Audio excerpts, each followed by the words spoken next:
Hello students, today we are going to start determiners part 2. First we discuss the use of sum. सबसे पहले हम सम को discuss करते हैं. सम का मीनिंग होता है कुछ. Some is used for both countable and uncountable nouns. Some दोनों ही जो नाउन्स होती है काउंटेबल और अनकाउंटेबल उनके लिए यूज किया जाता है. Some is used in affirmative sentences. जो पॉजिटिव सेंटेंसेस होते हैं उनमें हम सम का यूज करते हैं. First we discuss about what is countable noun और what is uncountable noun. A countable noun refers to something that can be counted. ऐसी सारी नाउन जिनको हम काउंट कर सकते हैं वो सारी होती है काउंटेबल नाउन. फॉर एग्जाम्पल हम देख सकते हैं pen, book, chair, table, room etcetera. ये सारे क्या होते हैं जिनको हम गिन सकते हैं, तो ये होते हैं countable noun. An uncountable noun refers to something that can not be counted. Uncountable noun ऐसी नाउन होती है जिसको हम काउंट नहीं कर सकते हैं, गिन नहीं सकते हैं. For example rice, milk, water, juice, sand etcetera. Now, as we all know that sum is used for countable and uncountable noun. दोनों ही नाउन के लिए यूज हो रहा है और सम का मीनिंग हम निकाल रहे हैं कुछ. For example I have some friends. In this sentence friends word is used as countable noun. दोस्त जिनको हम गिन सकते हैं, काउंटिंग कर सकते हैं. हमें कुछ का सेंस निकालना था, हमने सेंटेंस बना दिया आई हैव सम फ्रेंड्स. मेरे कुछ दोस्त हैं. He drank some water from the jug. उसने जग से कुछ पानी पिया. In this sentence, water is uncountable noun. Uncountable noun है, पानी को हम काउंट नहीं कर सकते हैं. हमें कुछ का सेंस निकालना था, उसने कुछ पानी पिया, तो हमने यूज किया some. Next is use of any. Use any for countable and uncountable nouns. Any का यूज काउंटेबल और अनकाउंटेबल दोनों ही नाउन के लिए हो सकता है. सम का भी होता था यूज काउंटेबल और अनकाउंटेबल नाउन के लिए, लेकिन यहाँ पर कुछ कंडीशन अप्लाई होगी. फर्स्ट इज इंटरोगेटिव सेंटेंसेस, यानी जब सेंटेंस के अंदर क्वेश्चन पुटअप हो रहा होगा तब हम एनी को यूज करेंगे काउंटेबल और अनकाउंटेबल नाउन से पहले. For example have you got any चीज. क्या तुम्हें कोई चीज मिला है. कोई वर्ड को सेंस कराने के लिए हमने यहाँ पर यूज किया एनी, और चीज वर्ड यहाँ पर as an uncountable noun use हुआ है. Next is have you any book. क्या तुम्हारे पास कोई किताब है. यहाँ पर कोई का सेंस करना है.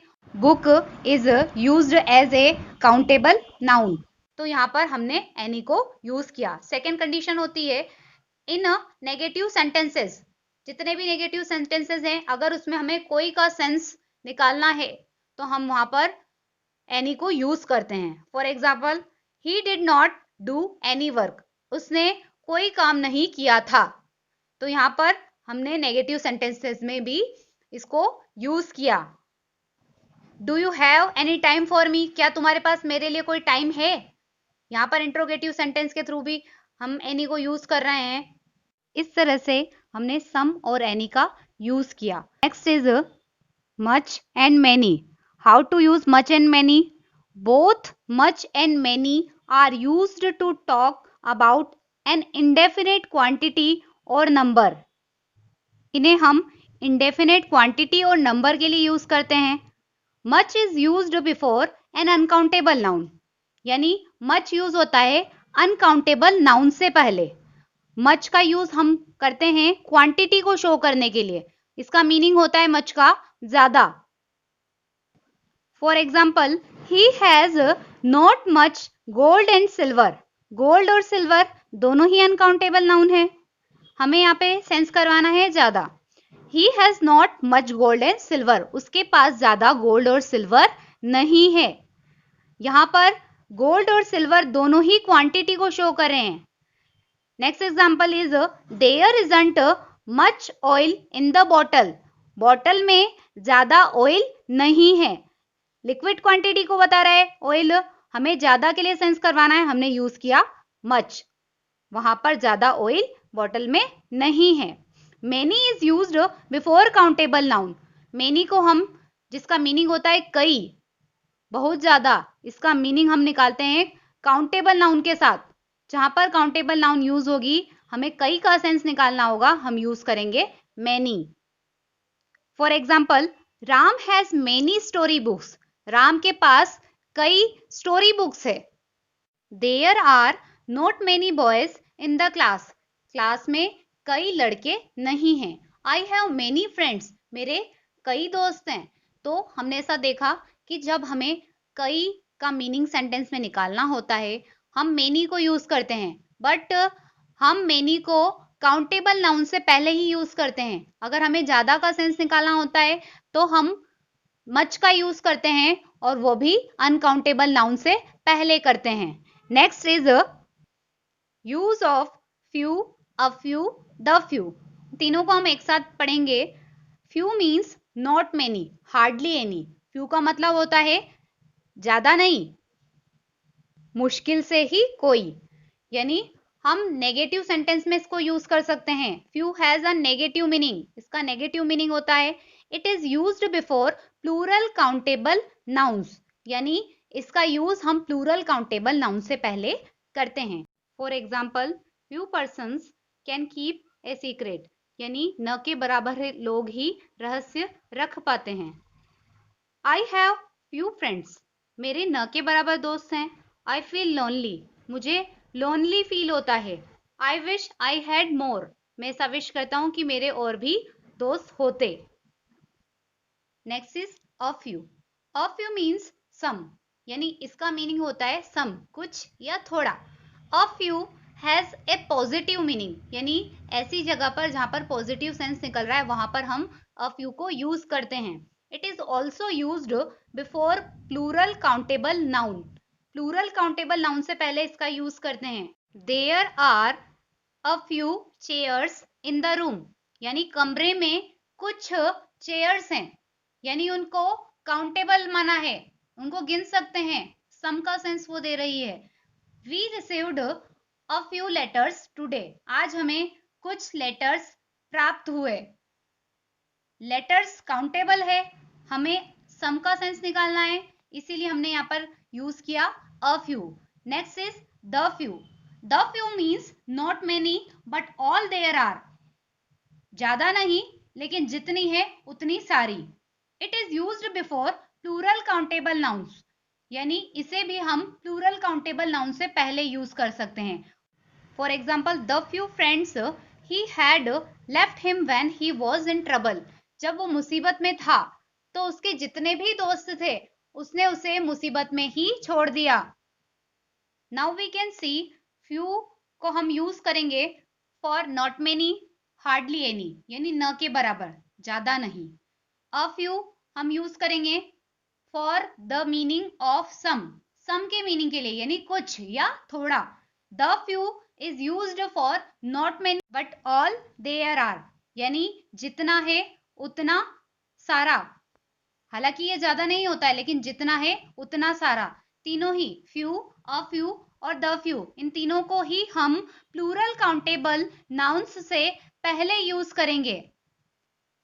Next is use of little, a little, the little. इन तीनों का यूजेस देखते हैं। Little means not much. इसका मतलब होता है ज्यादा नहीं, यानी ये भी हमें कहीं ना कहीं फ्यू की तरह ही नेगेटिव सेंस देगा। It is used before uncountable nouns. इसे हम अनकाउंटेबल नाउन से पहले यूज करते हैं। It gives A negative meaning. एक नेगेटिव मीनिंग देता है। फ्यू भी हमें नेगेटिव मीनिंग दे रहा था, लिटिल भी हमें नेगेटिव मीनिंग दे रहा है, बट ध्यान रखना है कि फ्यू को हमने यूज किया था फॉर काउंटेबल नाउन्स, और यहां पर हम उसे यूज कर रहे हैं लिटिल को for uncountable nouns. We spend little time on reading. हमने बहुत ही कम या हमने न के बराबर समय रीडिंग पर बिताया। Thus we could not answer the questions in the end. इसी वजह से हम अंत में जो क्वेश्चंस थे उनके आंसर्स नहीं दे सके। I am very busy. मैं काफी ज्यादा बिजी हूँ। I have little time for playing. इसीलिए मेरे पास न के बराबर टाइम है, या मेरे पास ज्यादा टाइम नहीं है खेलने का, इसलिए मैंने यूज किया little. Next is a little. A little means some quantity though not much, कुछ क्वांटिटी के लिए हम अ लिटिल को यूज करते हैं, हालांकि ये क्वांटिटी ज्यादा नहीं होती है। It is used before uncountable nouns, इसे भी अनकाउंटेबल नाउन से पहले यूज करते हैं। इट गिव्स पॉजिटिव मीनिंग, यह भी हमें पॉजिटिव मीनिंग देता है। For example, I take a little sugar with my coffee, मैं अपनी कॉफी के साथ थोड़ी सी शुगर लेता हूँ। शुगर एज एन क्वांटिटी यहाँ पे शो हुआ है, इसीलिए हमने थोड़ा मीनिंग निकालने के लिए अ लिटिल वर्ड को यूज किया है। Next determiner is the little. The little means not much but all there is, हालांकि इसका मीनिंग होता है ज्यादा नहीं, लेकिन जितना है उतना, सारी क्वांटिटी की बात करेगा। For example, the little things you do that make me feel better, जितनी भी चीजें तुम करते हो वो मुझे बेटर फील कराती है, यानी सारी ही चीजों की बात हुई है। And another example of the little is he spent the little money he had, उसके पास जितना भी मनी थी वो उसको स्पेंड कर चुका था। इसका मतलब होता है कि the whole amount though very little, हालांकि पूरे अमाउंट की बात हुई है जो कि ज्यादा नहीं होता है। इस तरह से हमने देखा little, a little, the little का uses. Little is used for the meaning of not much, यानी ज्यादा नहीं, न के बराबर के सेंस में हमने लिटिल को यूज किया। A little determiner is used for the meaning of some, कुछ के सेंस के लिए हमने अ लिटिल को यूज किया था, जो कि क्वांटिटी को बताएगा, अनकाउंटेबल क्वांटिटी होगी। The little is used for not much but all there is, यानी होल अमाउंट की बात हुई थी, जितनी थी वह सारी अमाउंट की बात हुई थी, हालांकि यह अमाउंट ज्यादा नहीं था। Next is use of this, that, these and those. This type of determiner are called demonstratives, इन्हें हमने डेमोन्स्ट्रेटिव डिटरमाइनर्स भी कहा था। पार्ट 1 के वीडियो में देखा था किस टाइप के होते थे डेमोन्स्ट्रेटिव डिटरमाइनर्स। ऐसे डिटरमाइनर जो किसी नाउन की तरफ इंडिकेशन करते रहते थे, डेमोन्स्ट्रेट करते रहते थे। For example, this boy is my brother, यह लड़का मेरा भाई है, तो हमने उस बॉय की तरफ इंडिकेशन करने के लिए एक वर्ड यूज किया एज अ डिटरमाइनर, वो था this. This singular and these plural are used when the subject is near to the speaker, यानी स्पीकर के अगर नियर कोई सब्जेक्ट या जिस नाउन की बात हो रही है अगर वो नियर है तो हम दिस या दीज को यूज करते हैं। दिस फॉर सिंगुलर के लिए यूज करते हैं, दीज फॉर प्लूरल के लिए यूज करते हैं। That singular and those plural are used for the subject that are far away, अगर स्पीकर जिस सब्जेक्ट की बात कर रहा है, जिस नाउन की बात कर रहा है, अगर वो फार अवे है, अगर वो सिंगुलर है तो हम दैट यूज करेंगे, और अगर वो प्लूरल है और काफी ज्यादा फार अवे है तो हम यूज करेंगे दोज। फॉर एग्जाम्पल हम देखते हैं, दिस कार इज नाइस, यहां पर जो नाउन वर्ड यूज हुआ है कार, वो सिंगुलर है और वो नियर पोजीशन पे है, तो हमने यूज किया this. Next is that car is nice, यानी कार यहाँ पे सिंगुलर है बट उसकी पोजीशन फार अवे है, दूरी पर, उसके डिस्टेंस की बात हुई है, काफी दूरी पर है, तो वहां पर सिंगुलर के लिए यूज किया that. Next is these cars are nice, ये कारें सुंदर हैं, यहाँ पर कार्स वर्ड यूज हुआ है जो कि प्लूरल है, इसी वजह से यहाँ पे यूज किया है दीज। दीज को हम नियर के सेंस में भी यूज करते हैं, पास में अगर कोई नाउन की तरफ इंडिकेशन करना है तो हम यूज करेंगे दीज, बट वो नाउन होनी चाहिए plural. Those cars are nice, वो कारें सुंदर हैं, यहाँ पर कार्स की पोजीशन हो गई है फार अवे, काफी डिस्टेंस हो गया है उसका कार का स्पीकर से, इसीलिए उसने यूज किया है दोज। और फार अवे होने के साथ साथ ही नाउन किस पोजीशन में है, प्लूरल होनी चाहिए। इस तरह से दिस को हम नियर और सिंगुलर के सेंस में यूज करते हैं, दैट को हम फार और सिंगुलर के यूज में यूज करते हैं, दीज इसे हम प्लूरल नाउन के पहले यूज करते हैं जो कि नियर होती है, दोज इसे हम प्लूरल के पहले ही यूज करते हैं बट इसकी कंडीशन या इसकी सिचुएशन फार अवे होती है। दिस का मीनिंग यह होता है, दैट मीन्स वह, दीज मीन्स ये, those means way. Next is use of either and neither. सबसे पहले आइदर को पढ़ते हैं। Either is positive, either positive होता है। इट मीन्स वन और other of the to. It has another meaning that is both. दो मीनिंग होते हैं इसके, दो में से एक या दोनों। इस तरह से हम आइदर को यूज करते हैं। For example, either day is good for me. Monday is good for me, Tuesday is good for me, यानी दोनों ही दिन मेरे लिए अच्छे हैं। I don't agree with either Ram और मोहन। मैं एग्री नहीं हूं या तो राम से या फिर मोहन से, यानी वन ऑफ द टू, दोनों में से एक की बात हुई है, दोनों में से किसी एक से मैं एग्री नहीं हूं। Next is neither. Neither is negative of either. जिस तरह से आइदर का यूज हुआ था उसी का नेगेटिव वर्ड होता है neither. It means not one and not the other. इसका मतलब होता है दोनों में से ही एक नहीं। For example, neither team scored and the game was a draw. अगर हम बात करें कि टीम फर्स्ट और टीम सेकेंड दोनों ही स्कोर नहीं बना रही है और गेम जो है वो ड्रॉ होता जा रहा है, खिस्सा ही चला जा रहा है, तो हम सेंटेंस यूज कर सकते हैं, दोनों ही टीम ने स्कोर नहीं किया और गेम खिस्सा चला गया। Neither team scored and the game was a draw. Another example is neither of the two boys is intelligent. दोनों ही जो लड़के थे या दोनों में से ही जो लड़के थे वो इंटेलिजेंट नहीं थे। इस तरह से हमने देखा either means one of the to and both, दोनों में से एक या दोनों। और नाइदर मीन्स होता है not the one nor the other, न तो एक न ही दूसरा। Next is use of each and every. Each और एवरी का यूजेस देखते हैं।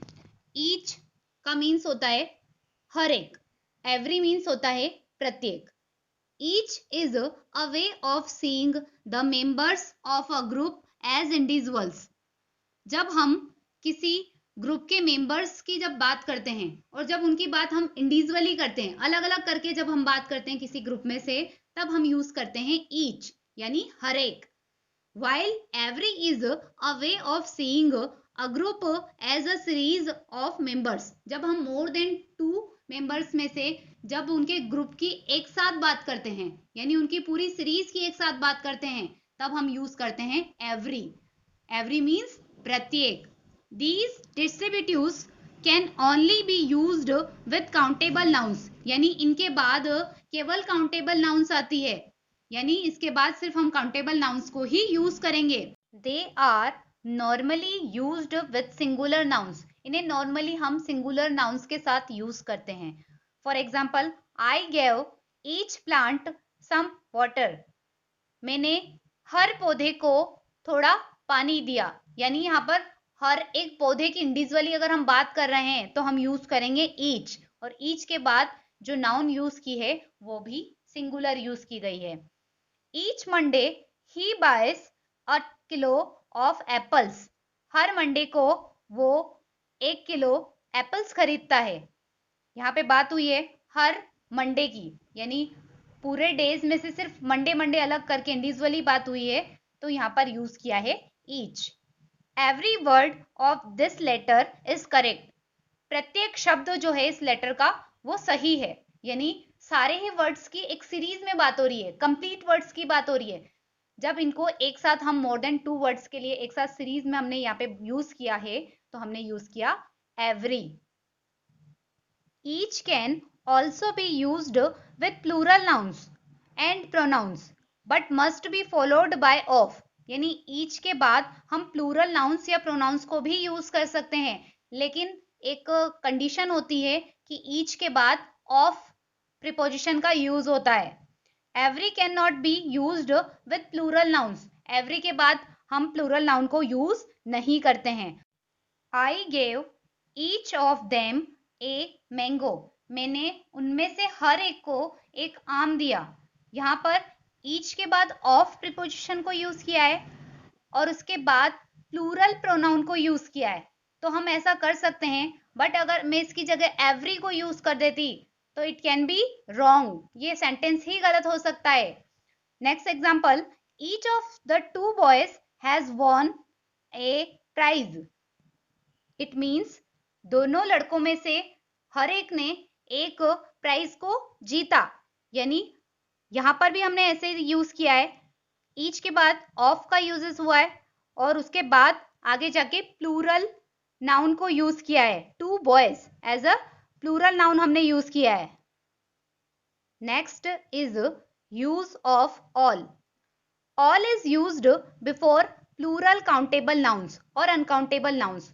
जितने भी प्लूरल काउंटेबल या अनकाउंटेबल नाउन्स हैं उससे पहले ऑल को यूज किया जा सकता है। ऑल मीन्स होता है सभी।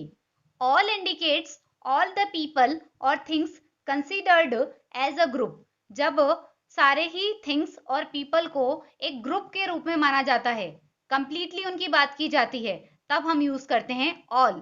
For example, all countries have a national flag. सभी कंट्रीज का एक नेशनल फ्लैग होता है। All the books are good. Books as plural countable noun use हो रहा है, सभी बुक्स की बात हो रही है, सभी बुक्स अच्छी है, तो we can say all the books are good. All the boys are intelligent. सारे लड़के इंटेलिजेंट हैं, सभी की पूरे कंप्लीट ग्रुप की बात हो रही है, तो हमने यूज किया all. All the rice is good. All the milk is fresh. यहाँ पे राइस और मिल्क अनकाउंटेबल नाउन है, लेकिन यहाँ पे कंप्लीट सारे राइस या सारे मिल्क की बात हो रही है, तो हमने यूज किया यहाँ पर ऑल। इस तरह से इस वीडियो के थ्रू हमने डिफरेंट काइंड्स ऑफ डिटरमाइनर के यूजेस को पढ़ा। Thank you.